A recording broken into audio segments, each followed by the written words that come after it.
Welcome to Think Big with Dan and Qasim. Join hosts Dan Melnick and Qasim Masood as they explore big ideas, limitless possibilities, and engage with visionaries, entrepreneurs, and thought leaders who dare to dream big, get inspired, motivated, and find practical tips for personal growth.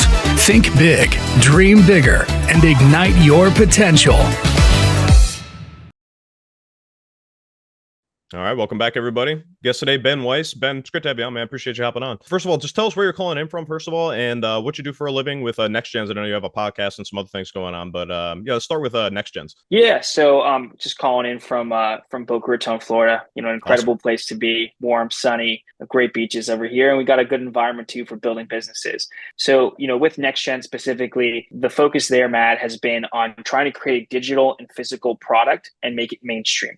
Right. There's really a new generation right now, Gen Z, that is really into video games. And the gaming market right now is the biggest entertainment industry globally. It's bigger than music and movies combined. And, you know, we want to target that industry itself and also advance the ability for personal expression there, while also catering towards the traditional consumer product market. And so that was how the idea was born, was like, can we create a physical sneaker that also comes with a digital version as well, and to target those two worlds? That's awesome. So tell me a little bit more about your background. I mean, what got you interested in this space and, leading to this like revelation of, we want to make this crossroads between, an entertainment industry and the physical product as well? Yeah, so it's a good question. So I graduated college. I went to Yeshiva University, YU, in New York. I got a business strategy and entrepreneurship degree from there. And I always wanted to be an entrepreneur since I was young. Was definitely interested in, what Steve Jobs has done, what Elon Musk has done, other individuals too. And so always wanted to be in the tech and kind of consumer product space for quite some time. Once college ended, it was, you got to make something happen, right? If you want to be an entrepreneur, it's time to build a business, it's time to make it happen.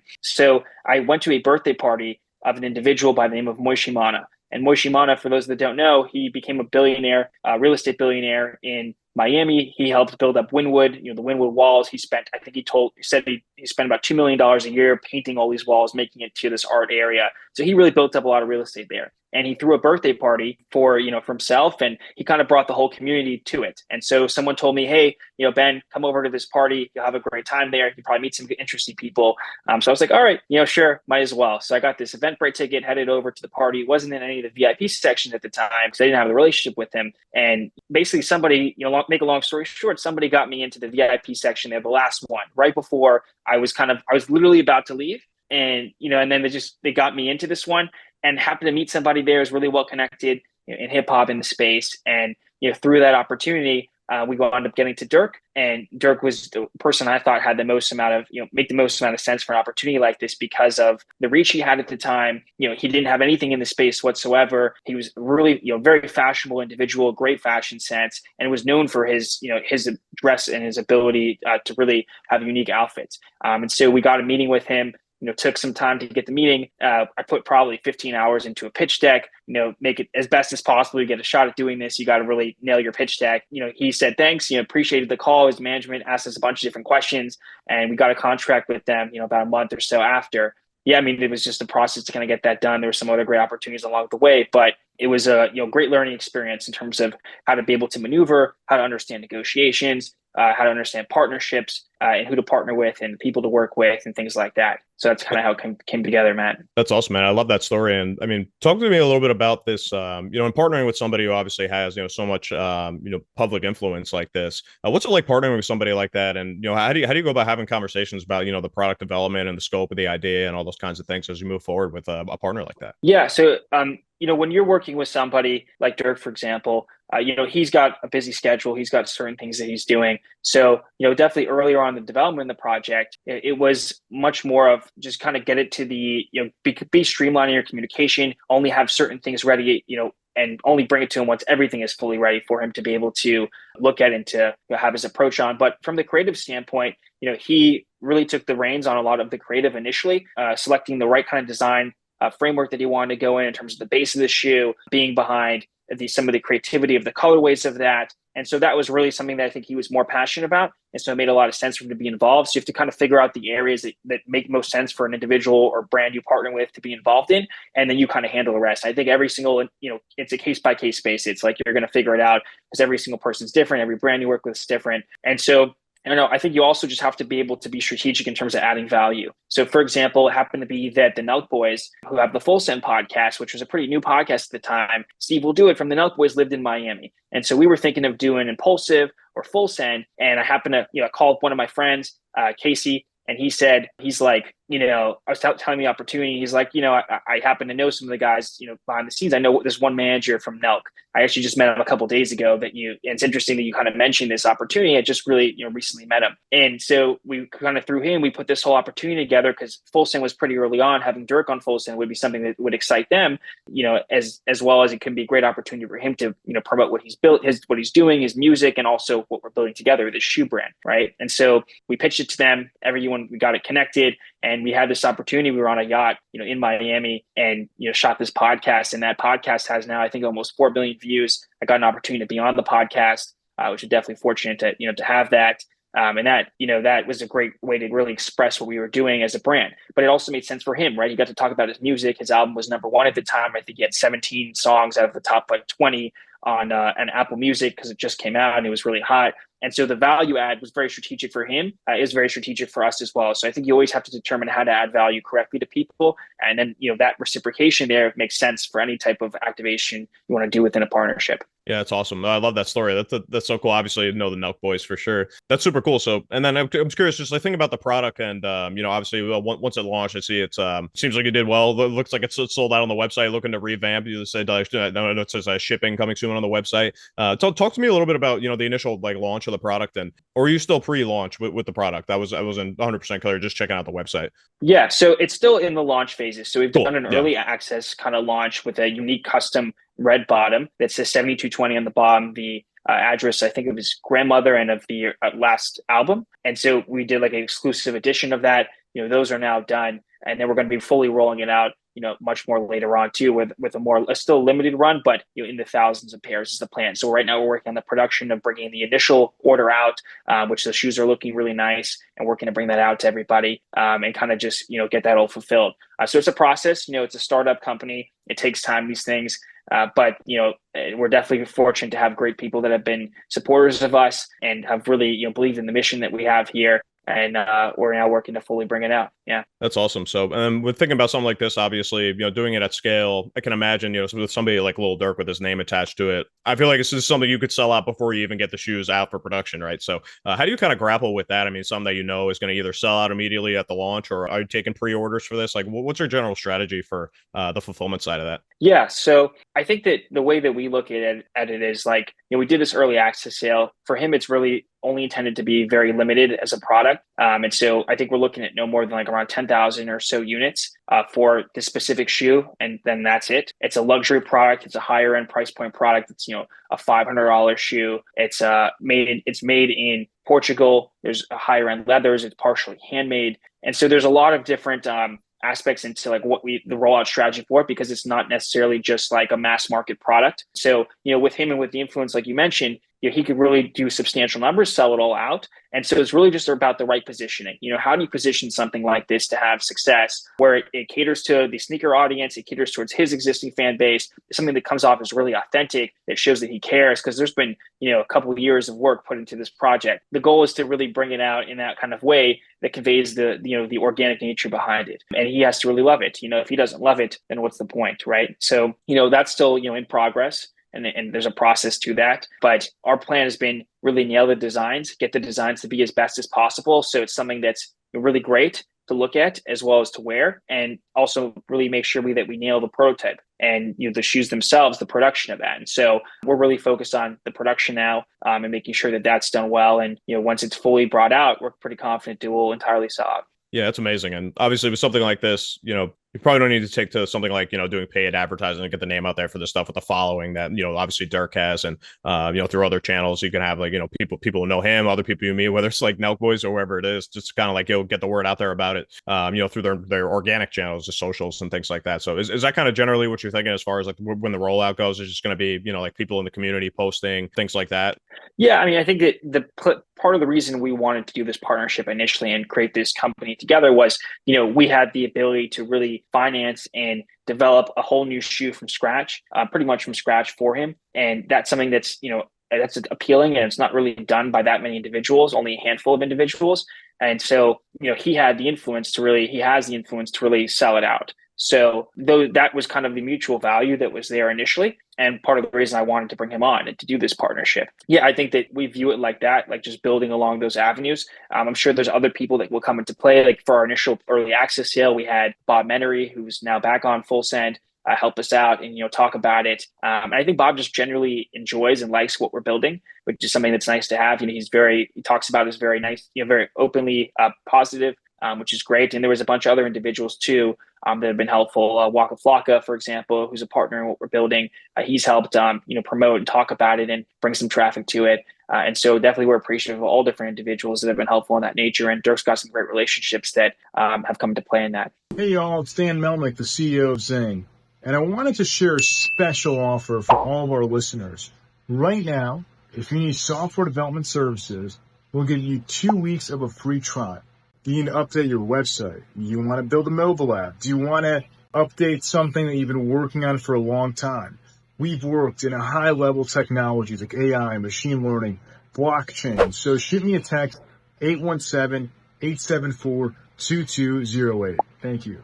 Yeah, that's awesome. So obviously I'm working with Dirk. I mean, it's already been a success with this. I know you did an initial, exclusive limited launch and looking to do the 10,000 after that, which I'm sure will sell out in no time. So what's kind of next for this brand, do you think? I mean, you looking to move into other areas? You're looking to expand in the sneaker line? Like if you want to speak to that, if not, I totally understand. But what's the kind of the grander idea with moving forward with this brand after this launch? Yeah. So I think that the idea initially that I had was, we want to be able to build something that can scale for him, and be able to capitalize on other avenues and also be a creative outlet for him in different avenues that he hasn't. So whether that's different types of apparel, footwear, maybe there's also collaboration opportunities within the network that he has with individuals that are similar, have similar influence or similar liking to him. So there's, could be opportunities in that avenue. I mean, it's a brand that's right now is his brand. It's what it's his creation initially to Kickstarter, but the ethos of it is digital and physical, really Web3 focus, with that. And so that's kind of been the avenue currently. And I think that, the goal is just focus on step one, nail step one, and you figure out whatever's next after. That's fair enough. It's a healthy perspective to take on it for sure. And if anybody listening might be, getting 2 feet into an entrepreneurial project for the first time, I think it's a great piece of advice. It's just, take one thing at a time, think big, but act, in the present and, act small in that way, even though you have a plan for the future. Can't forget about what you're doing in the present moment too. So I appreciate 100%. You sharing that perspective. Yeah. And then I know you do a podcast as well. So tell me a little bit about that. Was that something that was born out of, this experience and like growing your network through doing this project, or what tell me a little bit more about the podcast? Yeah. Yeah. So the podcast was really born, Matt, because I'm looking for content, and there's a lot of great podcasts out there. I really want to see people when they're young, all the way to how they become successful or what they've done that's unique in their lives, all the different steps that they've taken, and not that long of a time, not a couple hours, like 30 minutes, 45 minutes, really 30 minutes of time. And so, because these steps, they remain constant. They remain constant between many people's lives, and you can, they remain constant, in terms of the implementation of that, and you can go out there and implement these things. And if you just understand the steps as an individual, you can look around you and try to figure it out. And it gives you this blueprint.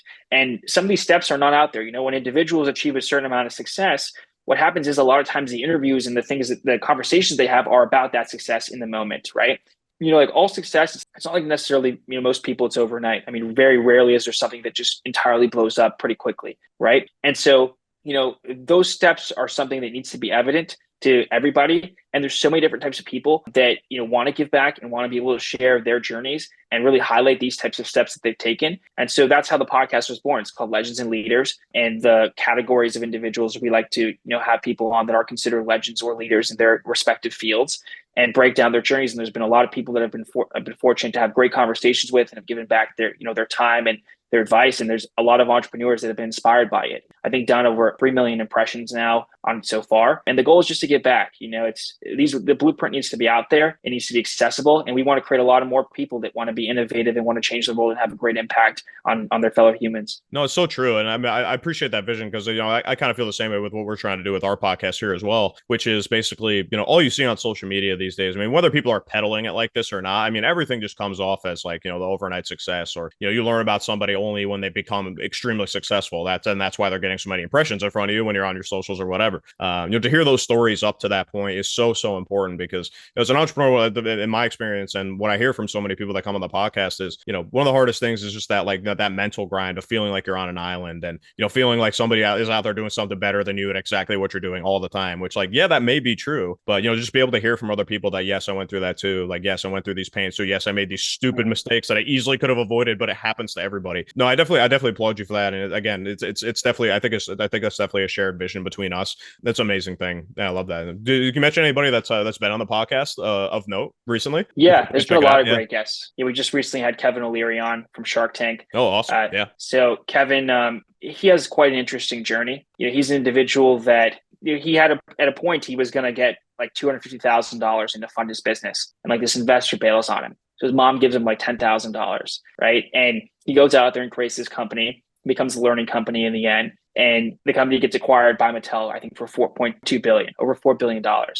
And his mom, he tells his mom, like, you've made like a small fortune. She tells him, like, I don't even want it. Like, I gave you the $10,000, give my 10,000 back. And he shared that story, and he's an individual that just has inspired millions and millions of people throughout the world, especially in America, to be entrepreneurial. And he really shares his journey, how his passion for entrepreneurship began, what it took to actually begin his first company, what he did after he exited his company, how he even got his company to scale. I mean, he used to package these CDs of learning information that you would put in your computer. He'd package them with printers. So he had to come up with a unique strategy to get the scale for what he was wanting to do. And he kind of breaks down these steps, and it becomes more evident to emulate that, or to at least emulate it to some extent.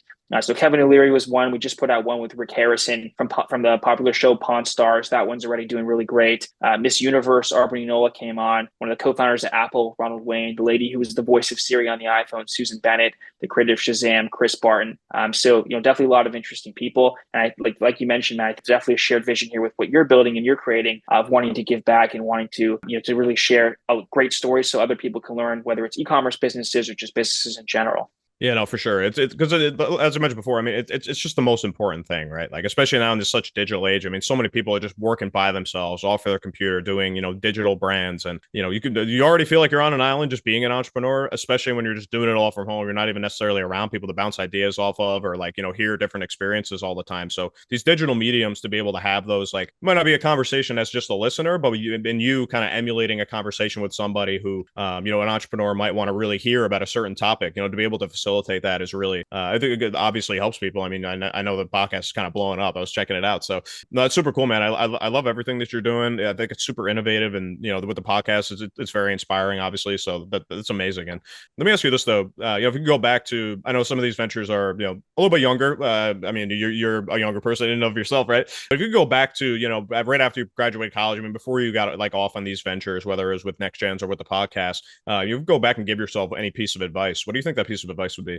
Yeah, I think it would just be to try things. You really learn from trying. You can't be too uptight about like, oh, it's got to be perfect. Mm-hmm. You got to just jump in and try stuff. And the more you try things, the more you're going to figure out exactly where you want to go. You also have to be willing to take certain risks, calculated risks. And they got to be smart and really well thought through. And you have to determine what kind of life you want. If you want to have an entrepreneurial life, there's a certain level of commitment you're going to have to give to that. There's also certain excitement you can have from opportunities and things that arise. So you have to be very much aware of what kind of balance that you're going to be getting yourself into, and be willing to take risks, determine the smart and calculated risks that you want to be able to take, be sophisticated about your decision making, know how to make decisions, don't be indecisive, and just kind of try things, and try to figure out the right avenue. Because when you try and you're consistent, you got to have that consistency. You can really make progress. If you're really trying every single day of the week, you're trying to make it, effort and advance yourself, eventually you're going to go somewhere.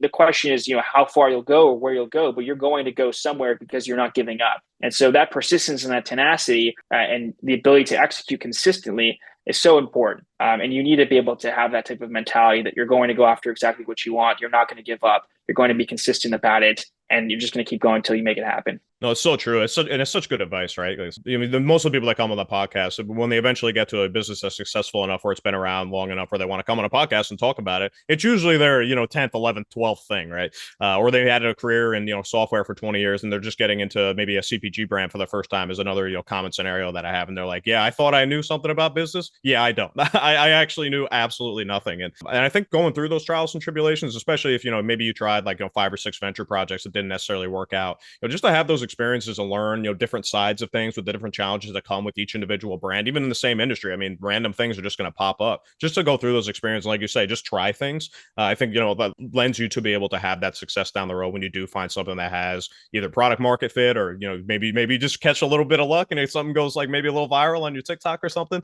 No, it's so true. And one of the best pieces of advice I've ever heard from somebody who came on our podcast was that overcoming mistakes gives you answers to future problems. I thought that was quite profound, and it's so true. I mean, the more things that I think it's really important to reflect on those things and not just like get over it and forget about it because it hurt, and like not like wanting to have that happen again. I think being able to really like healthily reflect on those things can really help you as you go forward too. So in line with that, I think it's really good advice for anybody listening. And yeah, that's awesome, man. And Ben, I just want to give you an opportunity as well, just for anybody listening, maybe potentially to reach out to you to partner with you, or maybe interested in checking out the website, place an order, wait for the shoes to drop, maybe want to cop a pair. Let everybody know the best way to stay in touch with you and to stay in touch with the brand, or how to find your podcast as well. Yeah, so the brand's called Next Gens. Podcast is called Legends and Leaders. Legends, letter N, and then Leaders. And then yeah, I mean, if you want to stay in touch with me, reach out on LinkedIn. Just my name, Ben Weiss. Cool. Weiss is Weiss. And yeah, I mean, definitely. Thanks for having me on, Matt. Love what you're doing, and appreciate you giving me the opportunity to be here. Yeah, likewise. Wish you the best of luck, man. Continued success. I love everything you're doing, and yeah, just keep going, brother. Thank you. Thanks, man. Thanks, everybody.